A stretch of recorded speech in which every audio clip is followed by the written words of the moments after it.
is that? Ang ganda ng bigay ni Larry. But it came from the block of Borboran on that drive. A three-tiered creation there. Here's Tubid. Tries to get on fire. No. Hey, Larry Bonacious re-entered the ballgame, has ignited several key plays. Well, he's playing point guard right now, but because Ginebra is in a zone, they're not pressuring Larry. I think they should pressure Larry from the half court and then retreat into a zone. At least that will make them wait for some seconds. And a bad pass here.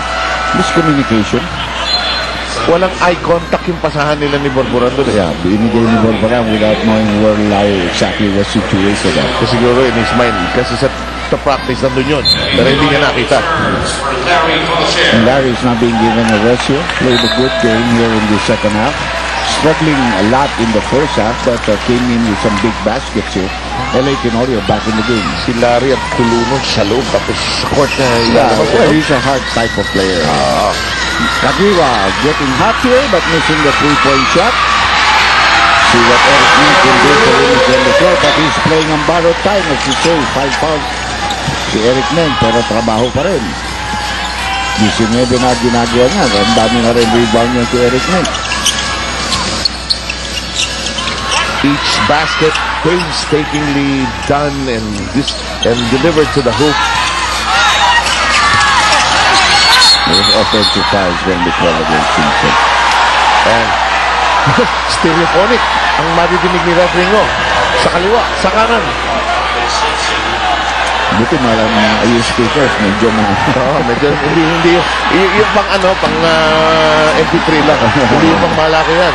Take a look at this again. Philip coming to help. Yun. And he made sure, he helped out along a little bit. Sabay hawak sa doon sa noo niya. Stupid pa. Tim was saying, that's flapping.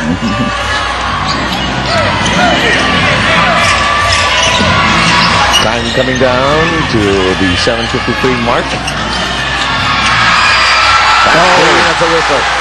So kita mo yung turnover because of the offensive foul. 3 points on the other end, and that lead is down to 5.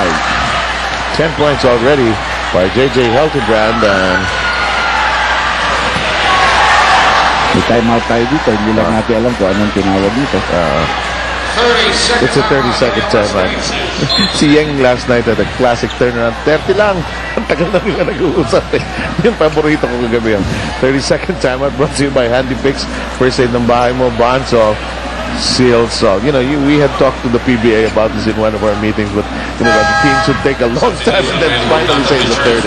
Yeah, because you have to establish it right away. Alam mo, ang laking bagay ng difference ng isang 30 at isang full. First of all, you cannot call the 30 unless there's a conversion of a basket. And at the same time, you cannot call it in the backcourt. You can only call it in the front court. So kung kaya mong isave yung full mo, ayaw mong gamitin yan. Kasi lalo na ngayon, lalo na Ginebra kalaban mo, magkadigitan sa dulo yan. Kailangan niya. And Tim always wants to keep that. Here's one game at the end. I think most of the coaches really want to make sure that maski na papano, baka maging close game na, that you have a chance to call a timeout and move the ball in. Because that's very important. Like what Alaska did to Coca-Cola. Here's L.A. Tenorio. Borboran. Inside we go. This nut from behind, but there are too many defensive hands. Could be a Kagiwa foul. I think they know they have to gamble a little bit. They're undersized compared to the lineup of Alaska. They're in a zone. So whenever the ball gets to the tip of the triangle, pinagtutulungan ng lahat ng tao yan. So tapik dito, tapik doon. Minsan makakalusot ka, makakaagaw ka. Kung foul, di sorry. Actually, ginawa ng Alaska yan ng second quarter din eh. Di ba? Dami sundot na sundot eh. And Cyrus Baguio has been sent back into the ball game. Please fasten your seatbelts.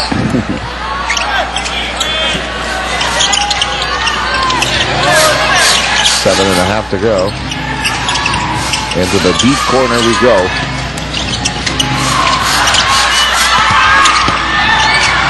Halos walang angulo, hinanapan na lang.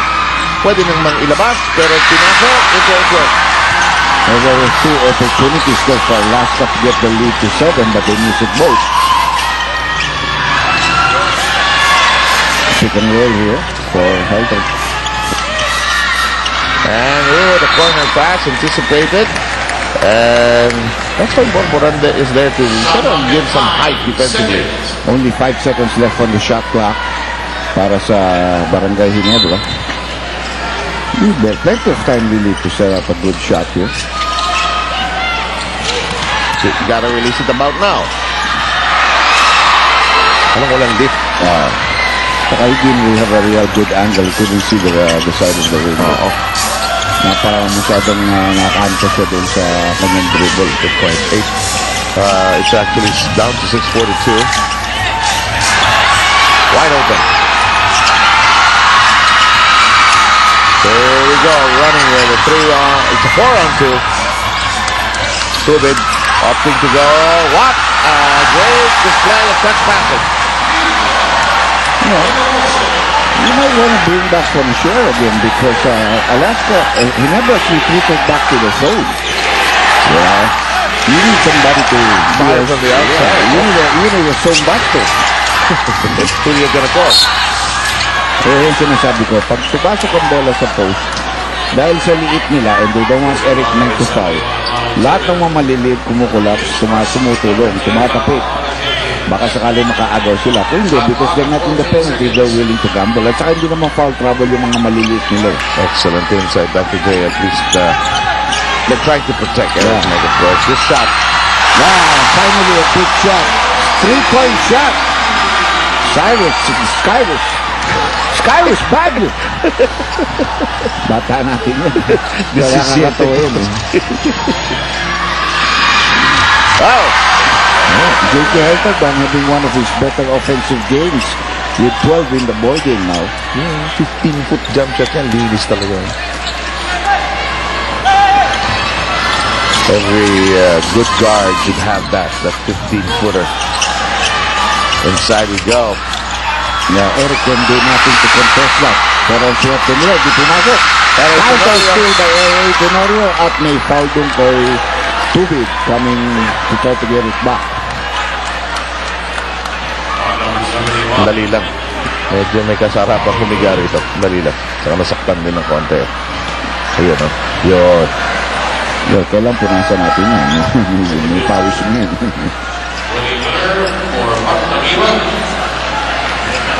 Willie Miller coming back in for Mark Aguila and also Ambers. You need somebody to help Eric Meng also on the rebounding there kasi siya nagsosolo ng malaki dun sa ilalim sa zona nila eh.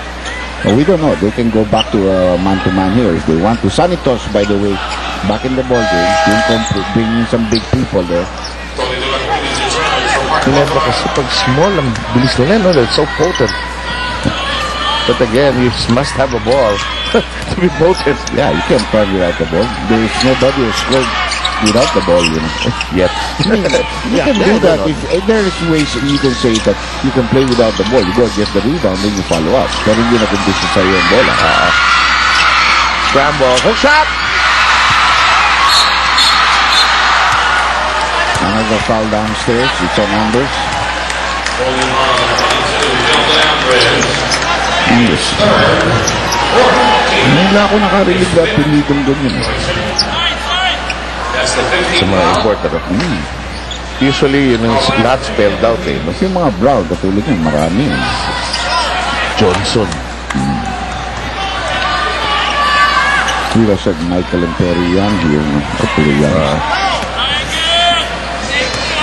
Donnie Ray Coons pa dati. Yung medyo pabirang pangalan. He's pretty good. Played with Toyota. Also played with Alaska. Haynes is our official underwear for the PBA, of course. Ako, one of the favorites ko yung Enis Watley. Played with for noon. Played in the NBA. Malayo yung tira na yun. Way of life. Yung golf ko, slice yun all the way. Yun, tira ko.